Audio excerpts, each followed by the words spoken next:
And how would you summarize why men are in crisis now?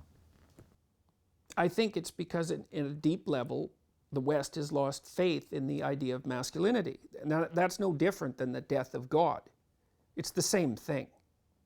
And Nietzsche knew what the consequence of that would be. I mean, that's most of what he wrote about, you know, and so you'd say, well, the divine symbol of masculinity has been obliterated. Well, so then what do you expect? What's going to happen? That means masculinity is going to become weak. And especially if the symbol is also denigrated, right? Which it definitely is. So what that means is that the ideal that man could aspire to is denigrated. And, well, then with your ideal in tatters, you're weak. That's definitional.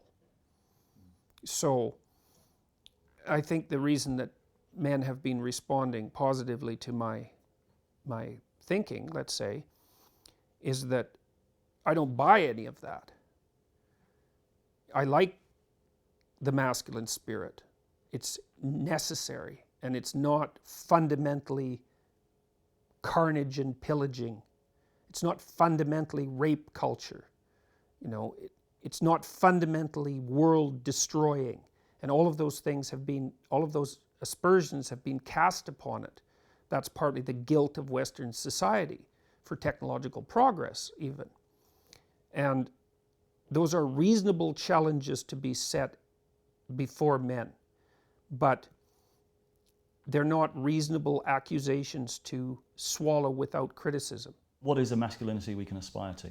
Well, it's responsibility fundamentally, and it's to put it symbolically, is that your responsibility is to incarnate the spirit of the Logos.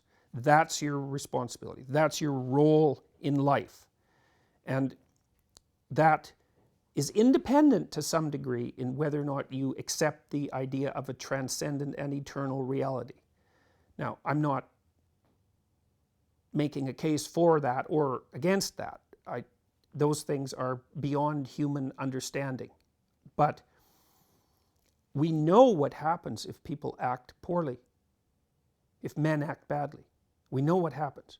We know that the world turns into something that's so close to hell that the difference is trivial. We know that. That's the story of the 20th century. So we should learn that lesson. And what that lesson is pick up the world on your shoulders and walk forward. Pick up the world with all of its trouble, with all of its suffering, with all of its evil, and move forward with it.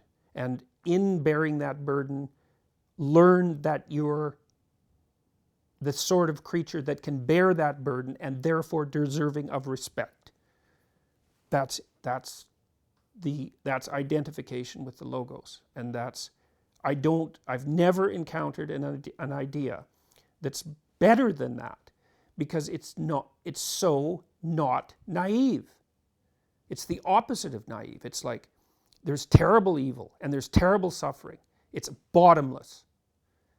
But the human spirit is capable of voluntarily taking that on as a challenge. Well, it's worth a try. And that's where we get meaning. Yes, exactly. That's the positive meaning. That's the positive meaning. That's the world-affirming meaning, you know, and that's self-esteem, let's say, you know, which is very poorly characterized. It's very shallowly characterized because it usually doesn't involve any sense of responsibility.